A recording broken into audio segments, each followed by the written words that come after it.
El mundo entero es un teatro, y todos los hombres y mujeres simplemente comediantes. Tienen sus entradas y salidas, y un hombre en su tiempo representa muchos papeles, y sus actos son 7 edades. Primero es el niño que da bajidos y babea en los brazos de la nodriza. Luego es el escolar lloricón, con su mochila y su reluciente cara de aurora, que, como un caracol, se arrastra de mala gana a la escuela. Enseguida es el enamorado, suspirando como un horno con una balada doliente compuesta de las rejas de su adorada.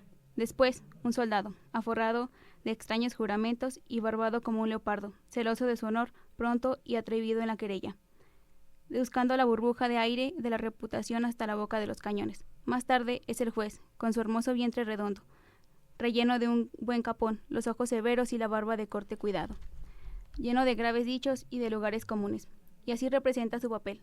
La sexta edad nos lo transforma en el personaje del enjunto y embaucado, pantalón con sus anteojos sobre la nariz y su bolsa al lado, las calzas de su juventud que han conservado cuidadosamente. Serían un mundo de anchas para sus magras canillas y fuerte voz viril.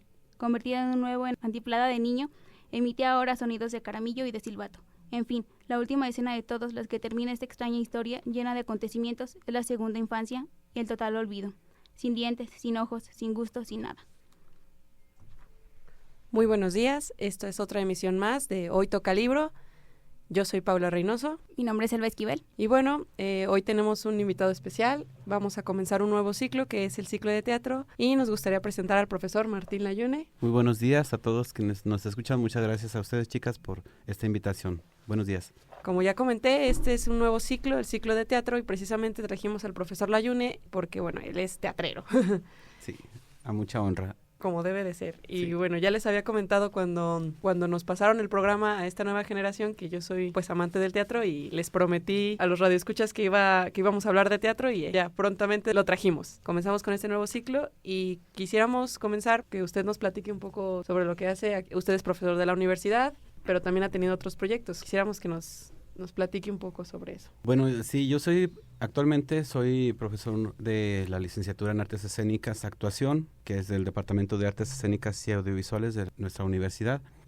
Ahí imparto materias de actuación, de voz y materias acerca de proyectos artísticos. Además de eso, bueno, también soy tallerista en el Instituto Cultural de Aguascalientes y tengo una compañía de teatro con algunos compañeros con la cual hemos llevado el teatro a muchos lugares de México, por supuesto de nuestro estado y en ocasiones también del extranjero. Mi compañía se llama Lotería Teatro y con ella pues ya tengo cerca de 12 años laborando de manera independiente, aunque antes ya había trabajado con otros membretes, había trabajado con otras compañías. Entonces esto del teatro me apasiona desde hace muchísimos años y pues es mi vida actualmente. Qué gusto y qué honor que la gente se dé cuenta de que se puede vivir del arte y se puede vivir del teatro y sobre todo esta cuestión de la representación. Creo que son niveles que van ligados en el teatro. Lo que nosotros vemos aquí en la carrera de letras pues es a nivel de texto, pero a nivel de la representación es otra parte de lo que es el teatro y que van muy ligadas. Uno como estudiante de letras de repente vemos textos de teatro y se nos olvida que el teatro está escrito para ser representado. Entonces es una parte muy importante que siempre hay que tener en cuenta. Sí, yo creo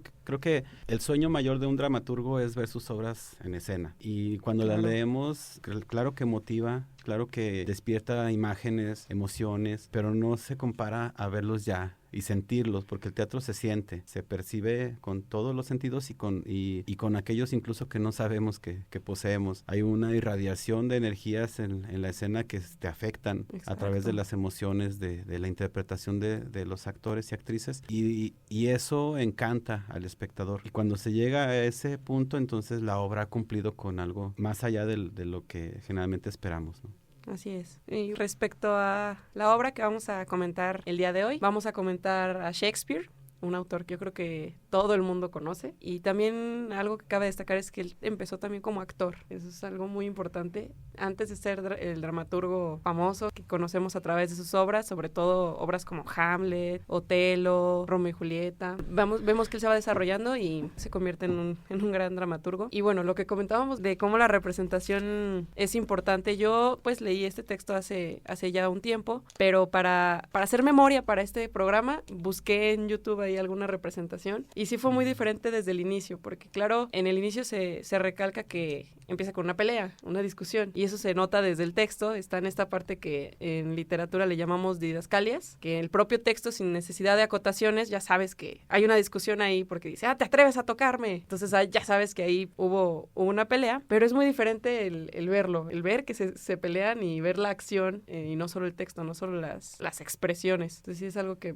me parece muy interesante. Pues sí, o sea, como que responde a ciertos elementos que la literatura, por ejemplo, no te permite percibir. Además, Shakespeare es muy afecto a eso, no se vale de las anotaciones. Él creo que lo plasmaba para ser representado siempre. Si ustedes revisan, casi creo que no recurre a las acotaciones en sus obras, y eso le da más riqueza porque se nota más el ingenio tanto del dramaturgo como la manera en como lo debe resolver el director, ¿no? Sí, y sobre todo creo que se relaciona mucho con que en esa época él fue director, actor y dramaturgo a la vez. Entonces, no solo porque desarrolló esas partes de su vida, hoy en día yo creo que es más común ver que alguien primero es director o en un momento es actor y en otro momento es el dramaturgo. Pero en ese momento eran las tres al mismo tiempo. Él estaba ahí dirigiendo a otros actores mientras él también se metía y mientras estaba en camerinos escribiendo. Entonces, creo que eso también es una de las causas por las cuales no haya tantas acotaciones, precisamente porque se daba al mismo tiempo todos estos papeles. Y ahora, bueno, no sé cómo pueda verlo usted, cómo se da esos Yo creo papeles. que ahora el teatro se guía mucho por la especialización, y quienes nos dedicamos a esto tendemos a tomar un área específica del arte escénico, pero también se sigue generando desde la práctica, porque así sigue sucediendo, que uno tiene que entrarle a todo, a hacer la producción, a gestionar tus proyectos, a venderlos incluso, aunque eso representa que le dedicas un tiempo a cada cosa, y entonces puede menguar un poco en tu aspiración principal. Si te gusta dirigir, luego tienes que dejar un poco el esfuerzo hacia la dirección y te dedicas a estar vendiendo tu obra, o te dedicas a promocionarla o a realizar la producción. A veces nos toca hasta arreglar el vestuario o pintar la escenografía, y bueno, pues eso hay que entrarle, en eso hay que entrarle, y también de eso se aprende. Creo que no porque estemos en una época en donde ya hay especialidades, no por eso debemos de dejar de buscarle por todas las formas. Así es. Eso me remite mucho a cuando yo fui su alumna en algún taller. Y sí, precisamente nosotros llegamos a la representación de una obra que se llama El Generalito. Y recuerdo mucho que estuvimos involucrados todos en alguna parte, ya sea de la escenografía, de la promoción. Y sí se aprende muchísimo de cada una de las partes, porque el teatro es muchas cosas. No solo es la representación, no solo es el trabajo del actor, sino que hay muchas personas implicadas y muchos trabajos que se necesitan. Retomando un poco, volviendo a Shakespeare, es interesante verlo como comediante, porque creo que sus obras más famosas son tragedias. Entonces, la obra que vamos a comentar hoy, A vuestro gusto, es una comedia. Entonces, es interesante como también ver los distintos géneros. Sí, claro, sobre todo porque desde que conocemos a Shakespeare es como de Romeo y Julieta, el drama total, y no nos ponemos a ver como todo lo demás que es Shakespeare. Sí, él como autor sigue siendo muy romántico. Incluso lo comentábamos antes de entrar a la cabina, que siempre es muy cursi, muy exaltando los sentimientos. Y pues creo que también es un poco lo que permeaba del género en ese momento. En ese momento sí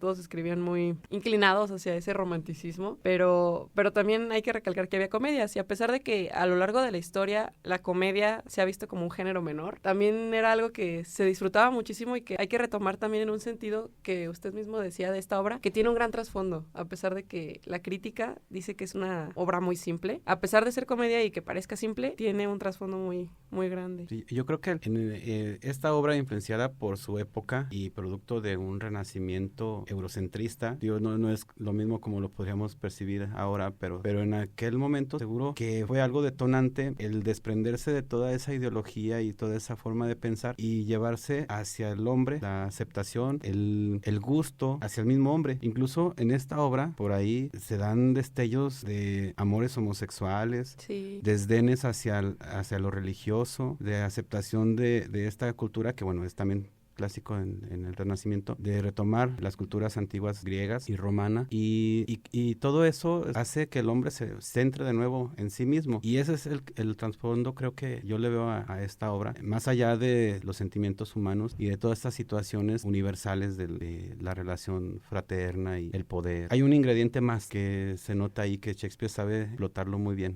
uno como eso y algunos más, como la naturaleza, por ejemplo, Sí. que también está muy resaltada. Así es. Y bueno, se nos está acabando el tiempo de este primer bloque. Los vamos a dejar con una canción de Al ritmo de la pluma. Y recuerden que pueden encontrarnos en nuestras redes sociales, Facebook e Instagram como Hoy Toca Libro. Sí, he curado a uno, y de la siguiente manera. Tenía que imaginarse que era yo su amor, su adorada, y lo obligué todos los días a hacerme la corte, a cuya sazón, como no era sino un joven lunático, me mostraba taciturno, afeminado, mudable, caprichoso y antojadizo, altivo, fantástico, frívolo, ligero, inconsciente, lleno de lágrimas, lleno de sonrisas, inclinado a todas las pasiones, incapaz de una sola pasión verdadera, pues muchachos y muchachas son, en su mayor parte, ganado de este pelo. Ora le quería, ora le excraba, tan pronto le mimaba como renegaba de él. Unas veces le lloraba y otras le escupía.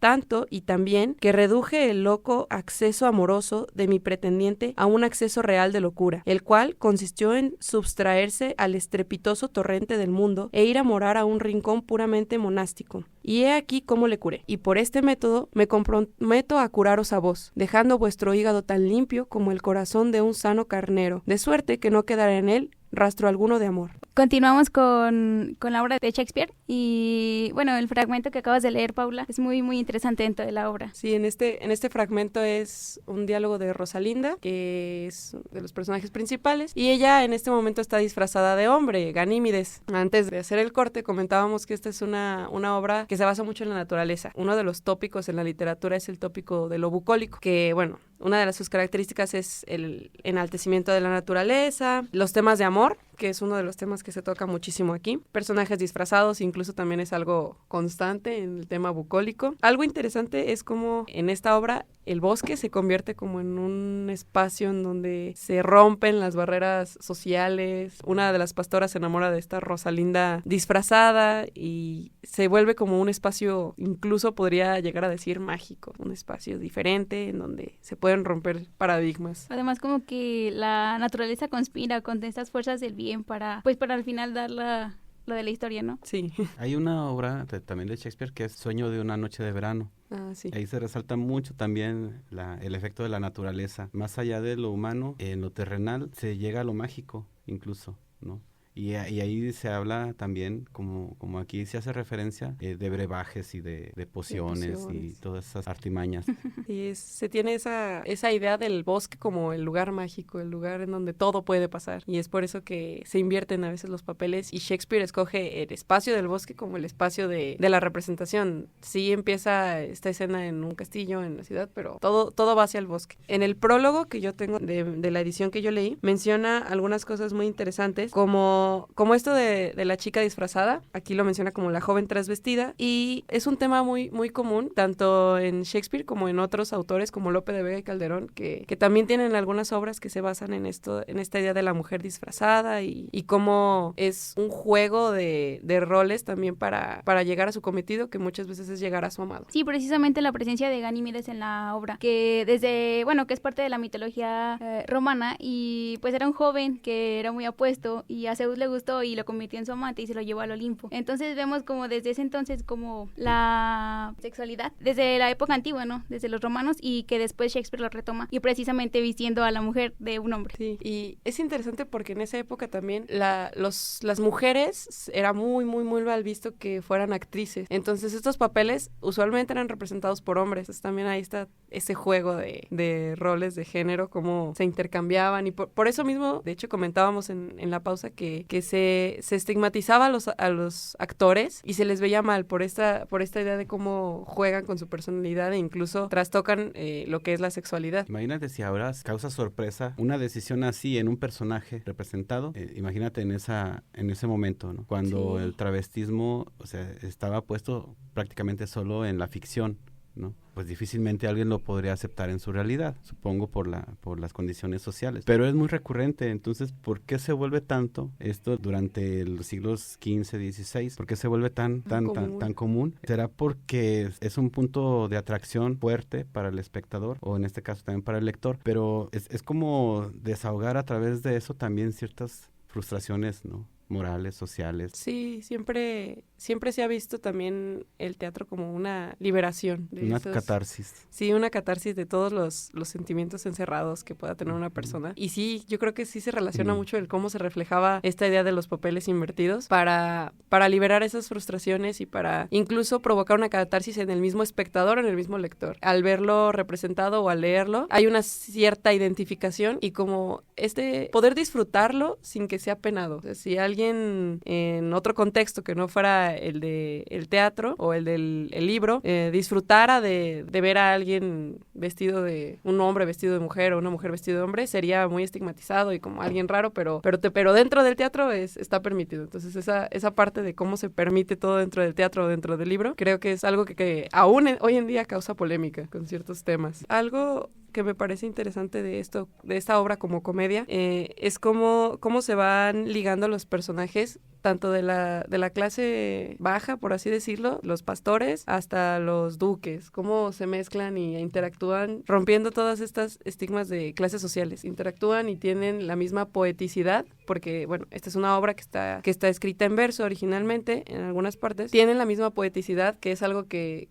caracteriza también a la comedia como género, el cómo se invierte en estos papeles, y es algo que por eso también comentábamos causaba polémica y se tomaba en términos literarios a la comedia como un género más bajo que la tragedia, y eso es algo que se recalca mucho aquí, cómo había esa poeticidad tanto en personajes de clase alta como en personajes de clase baja. Creo que es un juego metafórico de la literatura en este caso, en este estilo en especial, que cambie las situaciones, o sea, que le dé al hombre la posibilidad de ser otro y de ahí tomar entonces otras decisiones que sean para mejorar su vida. No por nada las comedias pues suelen tener los finales agradables, ¿no? Sí. Que se trata como de manera implícita dar una moraleja, aunque al final luego se hace un epílogo en donde se remarca eso, pero creo que el mensaje está ahí, o sea, tú puedes volverte tan noble de corazón como un noble de título, o un noble malvado puede ser tan humilde de corazón como un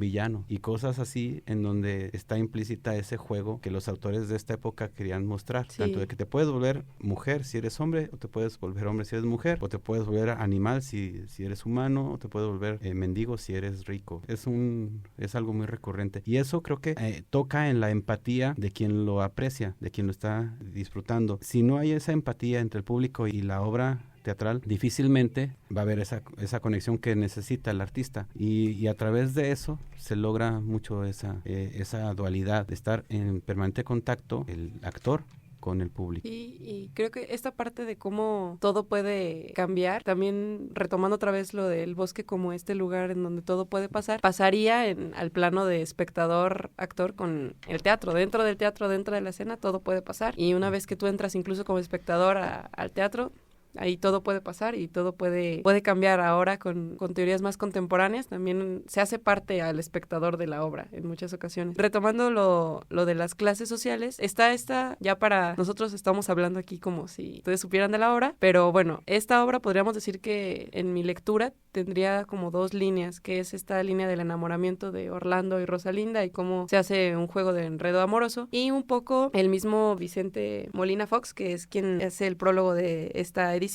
menciona que también está esta idea como que Shakespeare retoma en obras como Hamlet, que es el del noble desterrado, el del noble que ha sido despojado de sus títulos, que finalmente, como ya sabemos, es una comedia, tiene el final feliz en el que se recuperan esos títulos e incluso está este cambio moral. Los ricos que son malvados también empiezan a cambiar de papel, y un personaje que resalta Molina Fox es el de Jax, y el cómo él podría convertirse en este Hamlet que quiere cobrar venganza por la misma actitud y la misma personalidad, pero se convierte en algo que él reconoce como un antecedente del dandy, porque es solo un espectador que tiene mucho conocimiento filosófico, pero que se queda al margen de todo. Siempre está al margen y siempre está apoyando a la historia y a la segunda historia, que es el enamoramiento. Pero él nunca es parte e incluso es indiferente a los sentimientos de otros personajes. No sé qué les pareció a ustedes este personaje en cuanto a la obra. Pues se vuelve como un vagabundo en el sentido de la literatura romanticista, como al que no le preocupa la vida propia, sino la meditación, la observación y estoy hablando de esos tipos de personajes, ¿no? Como el de Jack, que hacen la reflexión filosófica de lo que le sucede a los personajes, a los demás personajes. Es esto que también aparece en otras obras de Shakespeare.